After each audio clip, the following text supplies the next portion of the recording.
It's after a bad day at the track that you realize you'll never make it. Coming in stinking at the socks, a few wrinkled dollars in your wallet, you know that the miracle will never arrive.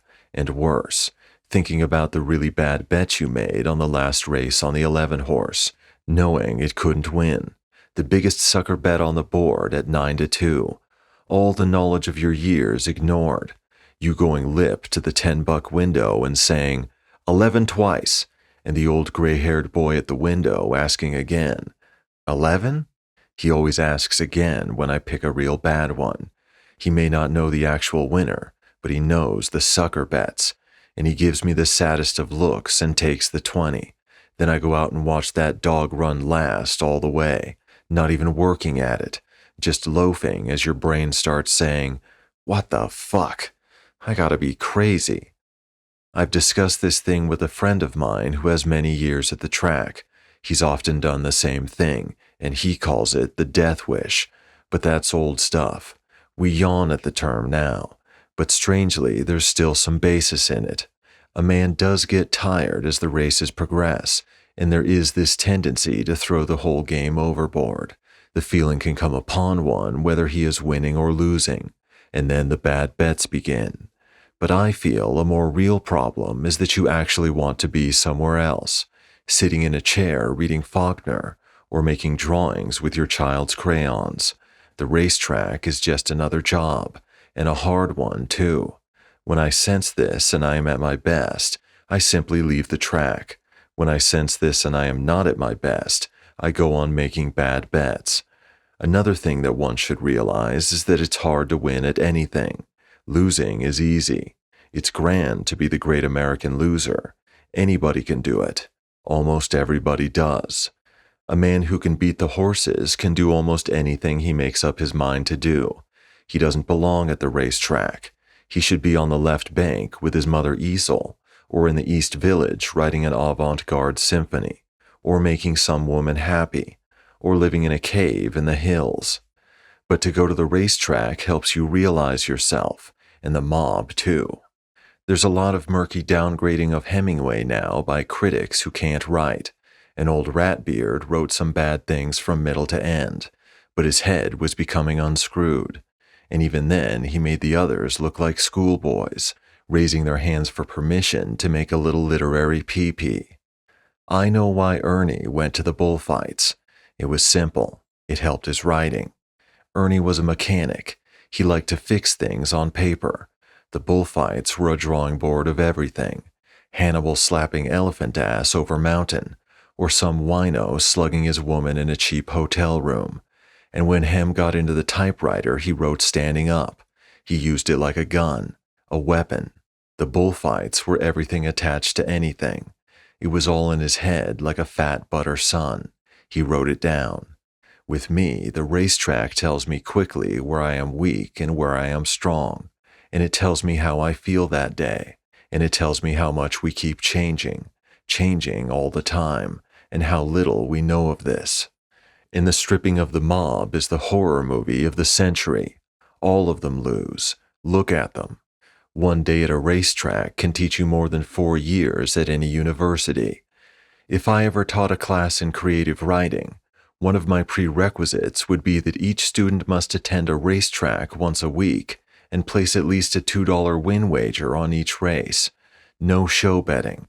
People who bet to show really want to stay home but don't know how. My students would automatically become better writers, although most of them would begin to dress badly and might have to walk to school. I can see myself teaching creative writing now. Well, how did you do, Miss Thompson? I lost $18. Who did you bet in the feature race? One-Eyed Jack? Sucker bet.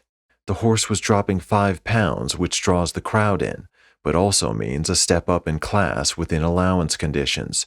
The only time a class jump wins is when he looks bad on paper.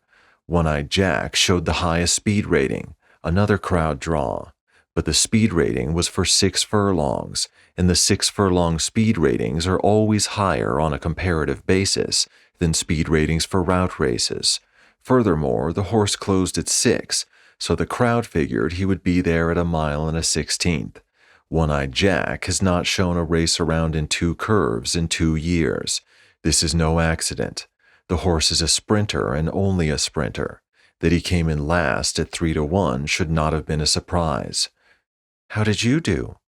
I lost $140. Who did you bet in the feature race? One-Eyed Jack. Class dismissed.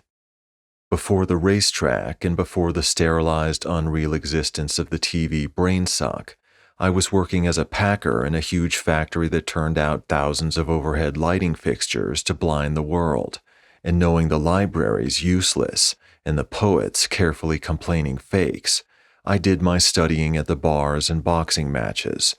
Those were the nights, the old days at the Olympic. They had a bald little Irishman making the announcements, and he had style. He'd seen things happen, maybe even on the riverboats when he was a kid, and if he wasn't that old, maybe Dempsey Firpo. I can still see him reaching up for that cord and pulling the mic down slowly, and most of us were drunk before the first fight, but we were easy drunk, smoking cigars, feeling the light of life, waiting for them to put 2 boys in there. Cruel, but that's the way it worked. That's what they did to us, and we were still alive. And yes, most of us with a dyed redhead or blonde, even me. Her name was Jane, and we had many a good 10-rounder between us, one of them ending in a KO of me. And I was proud when she'd come back from the ladies' room, and the whole gallery would begin to pound and whistle and howl as she wiggled that big, magic, marvelous ass in that tight skirt. And it was a magic ass. She could lay a man stone cold and gasping, screaming love words to a cement sky. Then she'd come down and sit beside me, and I'd lift that pint like a coronet, pass it to her. She'd take her nip, hand it back, and I'd say about the boys in the galley, "Those screaming jack-off bastards, I'll kill 'em." And she'd look at her program and say, "Who do you want to win in the first?" I picked 'em good, about 90%, but I had to see 'em first. I always chose the guy who moved around the least, who looked like he didn't want to fight, and if one guy gave the sign of the cross before the bell and the other guy didn't, you had a winner. You took the guy who didn't. But it usually worked together. The guy who did all the shadow boxing and dancing around usually was the one who gave the sign of the cross and got his ass whipped. There weren't many bad fights in those days, and if there were, it was the same as now, mostly between the heavyweights. But we let 'em know about it in those days. We tore the ring down or set the place on fire, busted up the seats. They just couldn't afford to give us too many bad ones. The Hollywood Legion ran the bad ones, and we stayed away from the Legion. Even the Hollywood boys knew the action was at the Olympic. Raft came, and the others, and all the starlets, hugging those front row seats. The gallery boys went ape, and the fighters fought like fighters, and the place was blue with cigar smoke, and how we screamed, "Baby, baby," and threw money and drank our whiskey. And when it was over, there was the drive-in, the old love bed with our dyed and vicious women. You slammed it home and then slept like a drunk angel. Who needed the public library? Who needed Ezra, T.S., E.E., D.H., H.D., any of the Elliots, any of the Sitwells? I'll never forget the first night I saw young Enrique Bolanos. At the time, I had me a good colored boy. He used to bring a little white lamb into the ring with him before the fight and hug it. And that's corny, but he was tough and good. And a tough, good man is allowed certain leeways, right? Anyway, he was my hero, and his name might have been something like Watson Jones. Watson had good class and flair, swift, quick, quick, quick, and the punch, and he enjoyed his work.